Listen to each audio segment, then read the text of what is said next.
नमो अर्हंतारम नमो सिद्धारम नमो आर्यारम नमो अध्यायारम नमो लोई सवसाहुरम शुद्धात्मान मणिकांतम साधुमत्तम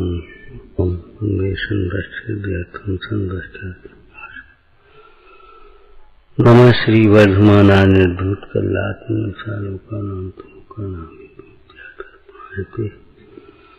मंगलमय।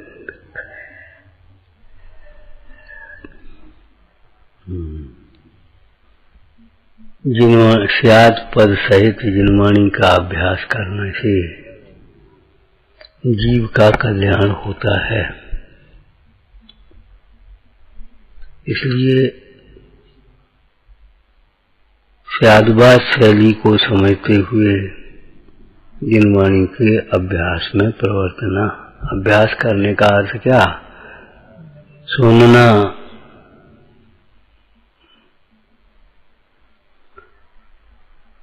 सुनना अकेला सुनना नहीं, अंतरंग प्रीति से, साक्षी प्रीति से, प्रसन्नता से, उल्लास से, अपना हित समझते हुए सुनना अभ्यास करने का मतलब।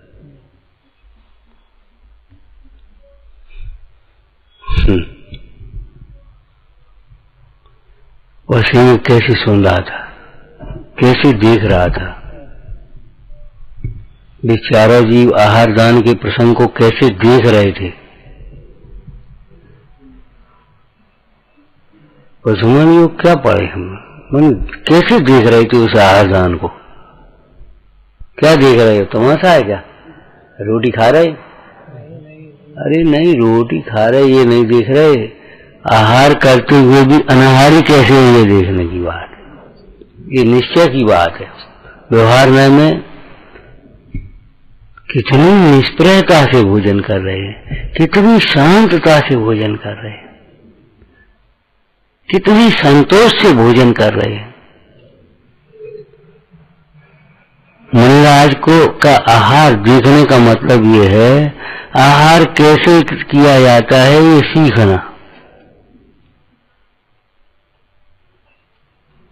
जीवन जीने की कला सीखने की बात है।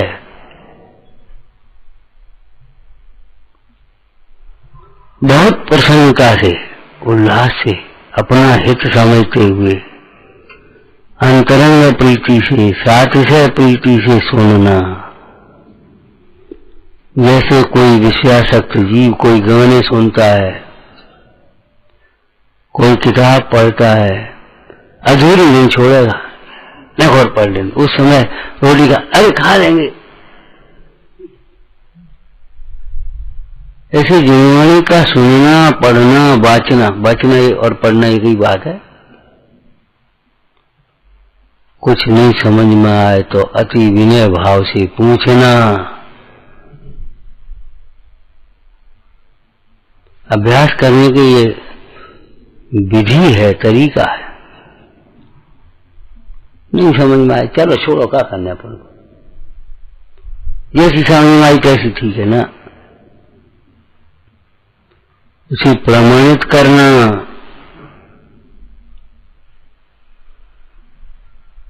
अपनी समझ को प्रमाणित करना। हमने एक बार कहा था ना, बाबा जी 100 वर्ष की उम्र थी तो भी मतलब कभी कोई बात कहनी हो तो कहें, बहुत विनय से कहते। और ये कहते भैया हम आपसे जैसे कह रहे हैं, हमारी कोई गलती हो तो निकल जाए।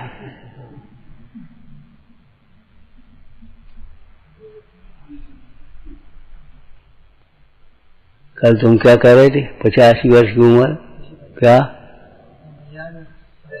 कितनी बारीक बात को कितनी अच्छे से समझा दिया। हाँ, मतलब उपयोग लगाना, एक अर्थ व्यक्त करना।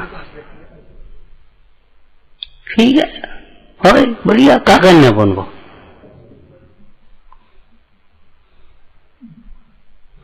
देखो कैसा उल्टा काम है। भोजन में विरगता से बैठना चाहिए, तो वहां तो उल्लास है, और स्वाध्याय में उल्लास से बैठे जी, वहां मुर्दा से बैठे अपने खुजा रहे, हल रहे हैं जैसे कछु है ही नहीं, कोई गरज ही नहीं है। मतलब कैसा उल्टा। आज हम विचार कर रहे थे, देखो अधिकार मिलना ये पुण्य उदय का हुई और उपकार करना ये पुण्य का कार्य है। अब सोचो, वह पुण्य का फल है, ये पुण्य का कार्य है। अब सोचो क्या करने लायक है।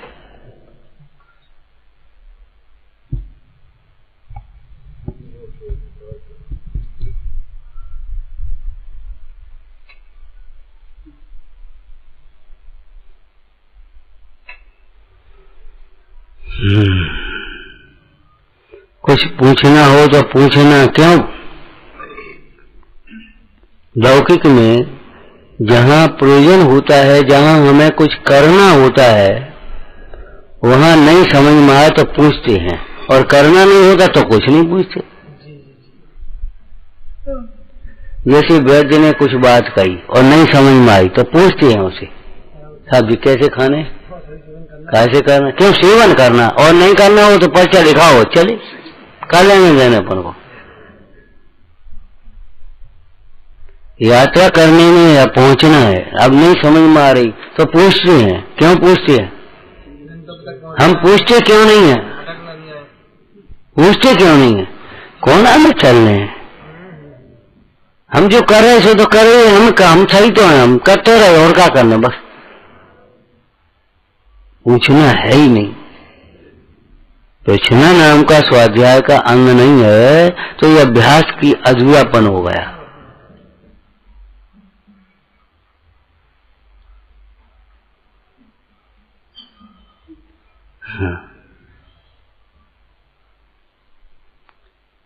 फिर बारंबार अंतरंग में बारंबार विचारना, ये अभ्यास का काम है। अंतरंग में बारंबार विचारना तीसरा प्रकार की अभ्यास। इसको हम ये समझे होमवर्क है, जैसे होमवर्क होता। फिर उसे घोकना, याद करना। हमें याद नहीं रहता, हम भूल जाते। अरे याद करते ही कहां से याद रहे, गर्ज कहां है? उसे बारंबार घोकना, याद करना, समय समय पर दोहराते रहना। सम्यक दृष्टि के लिए भी एक प्रसंग लिखा है 7वें अधिकार में। तो ये तत्व ज्ञान हुआ तब तो अन्य अनुयोगों का अभ्यास मुख्य चाहिए। अब आचरण करना है तो आचरण के ग्रंथ पढ़ो, कहना योग का अभ्यास करो, उत्साह बढ़ाने में प्रसमान योग का फिर देखो। तुम कहाँ असंतुष्ट से होकर के बैठ गए, ठीक है ठीक है हमें सब आता है। और उस तत्व ज्ञान को निर्मल रखने के लिए विज्ञान योग का भी अभ्यास चाहिए, इस लिखा। तो घोकना और फिर धर्मोपदेश। धर्मोपदेश का हमने क्या अर्थ किया था? स्वयं को प्रसंगानुसार संबोधन करना, प्रसंगानुसार कदम कदम पर। जैसे भोजन में कोई बात हुई, आत्मन कोई बात नहीं, कितना तो भोजन किया, क्या हुआ ऐसे? किसी ने कुछ कहा, कोई बात नहीं, कौन हमसे कहा, तो नहीं कहा कुछ भी तुझे, और फिर कर्म का उदय था, कह दिया तो क्या हो गया, कौन लग गया हमें? मुनिराजों से तो कैसे कहा है? विचार करो। जो मुनीश्वर अपने उपसर्ग करने वाले के प्रति भी उपकार का भाव रखते। सम्यक दृष्टि और अज्ञानी में यह अंतर लिखा है आत्मानुशासन में। आत्मानुशासन ग्रंथ में गुणभद्र स्वामी ने कहा, तत्व ज्ञान के बिना तो अपनी माता पिता गुरुजनों के द्वारा किए गए उपकार को भी भूल करके अगर थोड़ी सी इच्छा की अनुकूलता न बने तो अपकार करने लगता है। पिता पुत्र को मार दे, भाई बहन को मार दे, माता पुत्र को मार दे, बस जरा सी बातों में। और तत्व ज्ञान होने पर, धर्म दृष्टि तत्व दृष्टि होने पर उपसर्ग करने वाले के प्रति भी समता का भाव रहता है, मध्यस्थ भाव रहता है, उसका भी बुरा विचार करने का भाव नहीं होता। आज हम न्याय की चर्चा लिख रहे थे, देखो किए गए उपकार को लोपना ये भी अन्याय है। किए गए उपकार को लोपना ये अन्याय है। विश्वासघात करना ये अन्याय है। रिश्वत मिलावट करना ये तो अन्याय है ही है। विश्वासघात करना ये अन्याय है।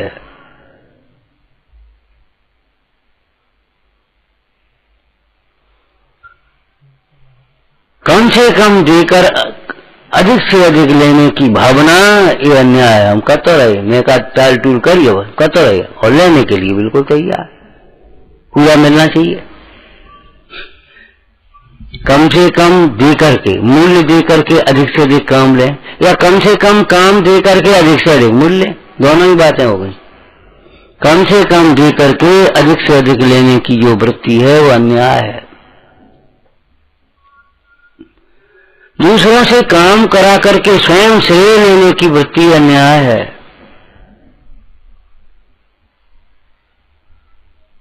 लिख देना, वो तो वहां लिखी है।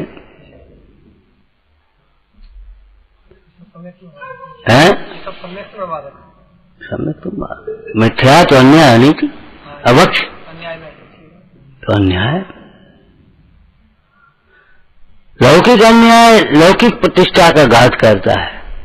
लोकोत्तर अन्याय अपनी प्रतिष्ठा का ज्ञान को ज्ञान में नहीं लगने देता। कहा तो ना, मोह ही उपयोग को भटकाता है। अभी तो ठीक है, आगे क्या हो वो, अरे एक क्षण क्षण में तो बदल जाती है अवस्था, आगे क्या होगा, कुछ नहीं होगा। अभी तो ठीक चल रहा है, तो फिर अभी जो है उसमें संतुष्ट हो ना, उसका सदुपयोग करो। आगे क्या होगा ये क्यों सोचते हो? भविष्य की प्लानिंग करते हुए भी भविष्य की चिंता मत करो, आगे क्या होगा। हाँ, वो सेठ कहता था 8वीं पीढ़ी क्या खाएगी। अरे आगे क्या होगा, हमारे इन विकल्पों से क्या होगा जी सोचो, हमारी चिंता से क्या होगा। ये कोई बांटने की चीजें नहीं है। त्यागोपादान शून्यत्व शक्ति है प्रत्येक वस्तु में, आत्मा में ही नहीं, प्रत्येक वस्तु में। देने लेने की कोई व्यवस्था नहीं, हम तुम्हें दे सकें तुम हमें दे सको कुछ। सामग्री उदयानुसार मिलती है, उसके उदयानुसार मिलेगी, तुम्हारे उदय के अनुसार नहीं।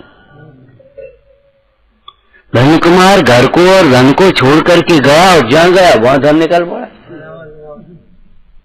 यहां से गया वहां राजा बन गया, और जो यहीं घर पर ही भिखारी हो गए, दरिद्र हो गए। दूसरों को गिराकर उठाने की, स्वयं उठने की भावना अन्याय है। अपनी सुविधाओं के लिए दूसरों को उलझन में डालना अन्याय है। उस अधिकार का हनन करना यह अन्याय है।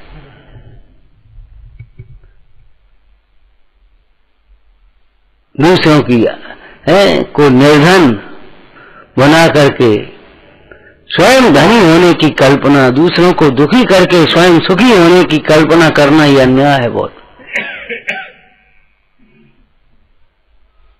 तो भाई जिनवाणी मिली है, यदि हम आत्मार्थ का लक्ष्य नहीं बना पाए तो अन्याय है हमारा। काय के लिए जिनवाणी और अहंकार कार्य है। कवि ने लिखा, पंडिताई माथे पड़ी पूर्व जन्म के पाप, औरन को उपदेश में कोरी रह गया। ऐसे लिखा, यह अन्याय है।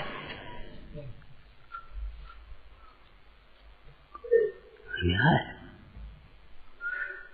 मतलब प्रसन्न, अपने को संबोधन करते हुए समता रखना।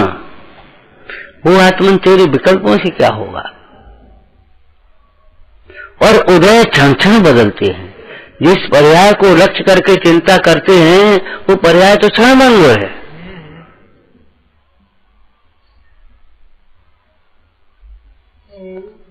अरे ये तो हमारे जिन शास्त्र हैं, लौकिक में ज्योतिषी भी देखते हैं तो कहे तुम्हारे बचपन में बहुत, किसी को बचपन में कष्ट होते, बुढ़ापे में आराम होता। कोई बचपन बहुत अच्छा बीता, बुढ़ापे में कष्ट होता है। किसी की पूरी जिंदगी का आनंद रूप है। मैंने लौकिक दृष्टि की बात कर रहा है, तो मतलब ये है कि क्षण की कोई बात में पता नहीं है। बहुत स्वस्थ रहने वाला व्यक्ति एकदम बीमार था हो जाए, बीमार रहने वाला स्वस्थ हो जाए। बताया था ना, एक को दोस्तों ने कहा भैया कैंसर है, अब तुम 4-6 महीना चलोगे, नहीं अब बेकार है, तुम परेशान क्यों हो रहे हो। उसकी कुछ समझ में आई, सोचने का चलो अपन तो वहां रहेंगे, पीठ छीट पर। जन गजपंथा की बात है, जन कहाँ की गजपंथा ही है। उन्हें चलो वहीं रहेंगे। तो वो रोज अपनी वंदना करने वाले और आकर के रोटी बना गए, रुकी और अपने खाए भी और अपने प्रसन्न है, भजन गाय, भक्ति का आपका है। देह तो छूटेगी, छुट्टियां 6 महीना कब निकल गए पता ही नहीं पड़ी, साल भर हो गई। नहीं एक दफा देख चेकअप तो कराया, तो पहुंचा तो वो डॉक्टर देखता, क्यों अरे तुम अभी जिंदा हो, चेकअप किया, क्यों सही बताओ कौन सी दवाई तुमने खाई। क्या हमने किसी दवाई नहीं खाई।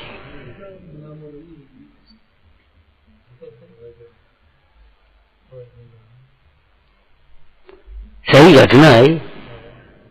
पेट के गोला ठंडे हो गए तीनों, एक बार चूक गया इधर से, एक बार इधर से चूक गया। फिर उन्होंने राजा ने खुद कहा और जाकर के ठंडे हो गए। तब पहुंचे, कहा तुमने कौन से देवता को साधो।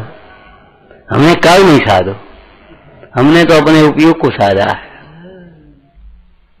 एक है साधे सब सधे, जो अपने उपयोग को साधेंगे तो सब सध जाएगा। और उपयोग को नहीं साधोगे तो कहाँ साधोगे, कौन कौन को साधोगे, साध के कौन को रख हुए हो।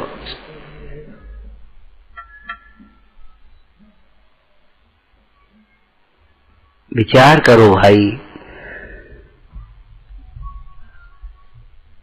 तो बहुत अंतरंग प्रीति से, उल्लास से अभ्यास करना, ये कहना जिन वचस रमन के, रमना रमन शब्द करने के अर्थ में नहीं, अकेला आनंद पूर्वक उल्लास है, उसमें आनंद है,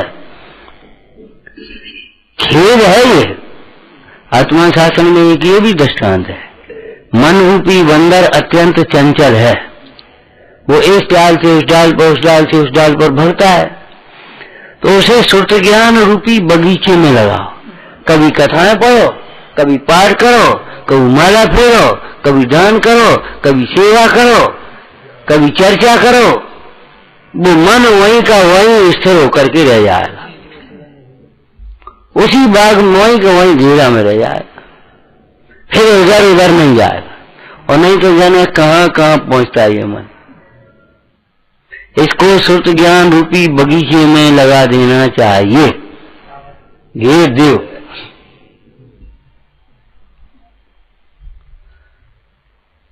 तो क्रम भी है और अक्रम भी है, लेकिन एक बात जरूर है, तुम्हारे अंतरंग उल्लास के बिना कुछ भी नहीं होगा। हमने आपको एक बात कही थी, भूख लगने पर और प्रसन्नता संतोष से पानी भी पियोगे तो दूध का काम करेगा, और कुड़कुड़ कर करके तुम दूर ही क्या बता दे दो, मलाई बात आती, मलाई नहीं, ये समझो जहर का काम करेगा, तुम्हें जहर मिल गया। ये कसाएं जहर हैं।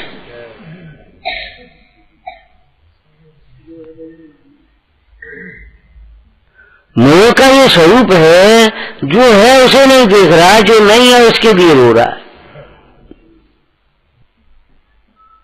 पहले अपना लक्ष्य निर्धारित करो, तो प्रथमान योग से लक्ष्य निर्धारित हो गया, और फिर उस लक्ष्य की अनुसार उसके नैमित्तिक कहाँ मिलेगी ये बात। पहले तो ये सोचा हमें इलाज कराना है, ये रोग की पीड़ा मिटाना है। और फिर कहाँ मिटेगी? वैद्य के पास जाओ, योग्य वैद्य। फिर ये चरणानी योग हो गया। और फिर कैसे मिटेगी? उसकी सारी विधि चरणानी योग में हो गई।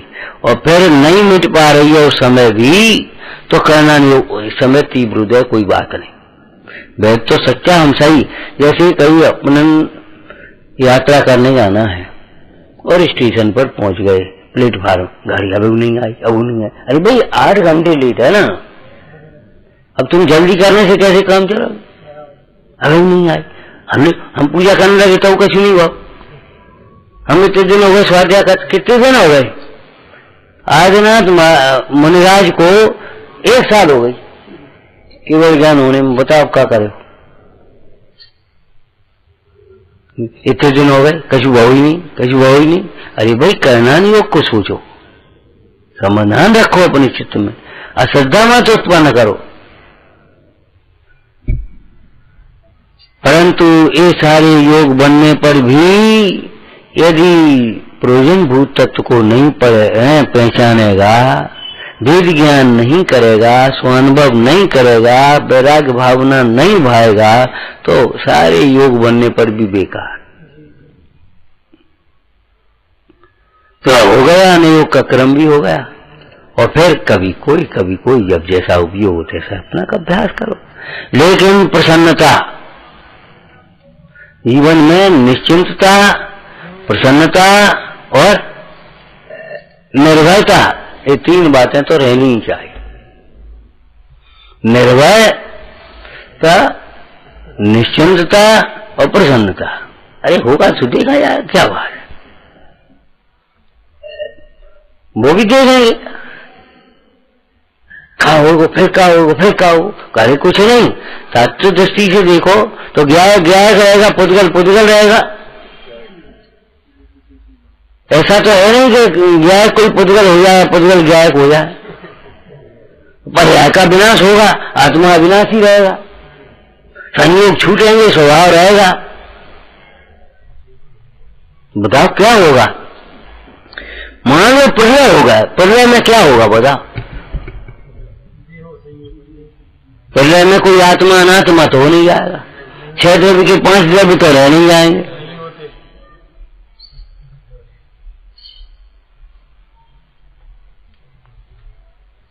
बहुत से लोग केवल काल्पनिक भाव से परेशान रहते हैं।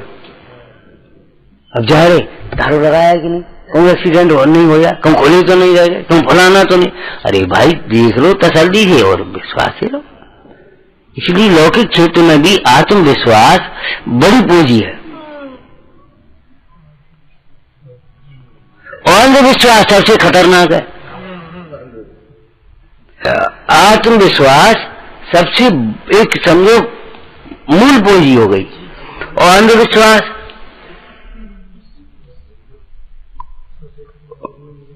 ये तुम्हारी व्यवस्था खराब कर देगा।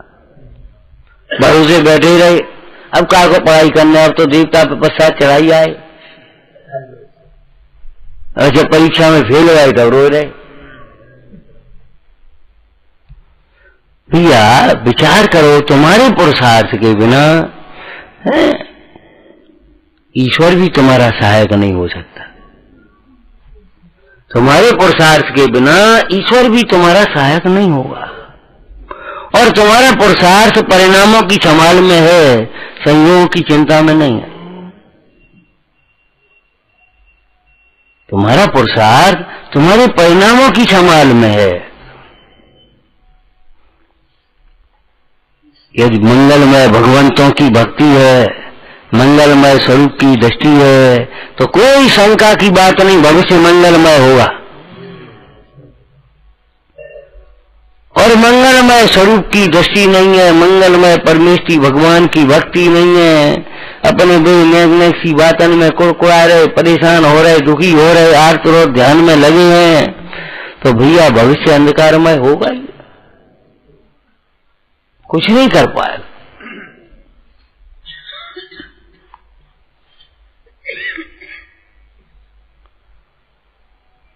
मन जिनवाणी के अभ्यास से तत्व का निर्णय होगा, तत्व के निर्णय से वेद ज्ञान होगा, वेद में ज्ञान पूर्वक अपने स्वरूप की प्राप्ति होगी, स्वरूप की प्राप्ति से सुखी होगा, इसलिए तेरा कल्याण होगा, ये लिख दिया, क्रम है।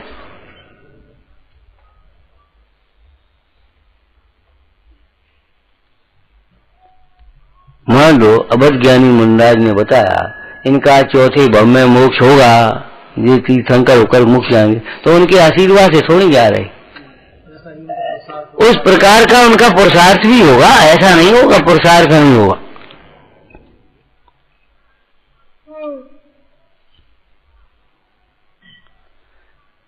ज्ञान रहित आचरण से तो कार्य की सिद्धि होती ही नहीं है, लेकिन ज्ञान पूर्वक भी बिना आचरण की सिद्धि नहीं होती, ठीक है ना।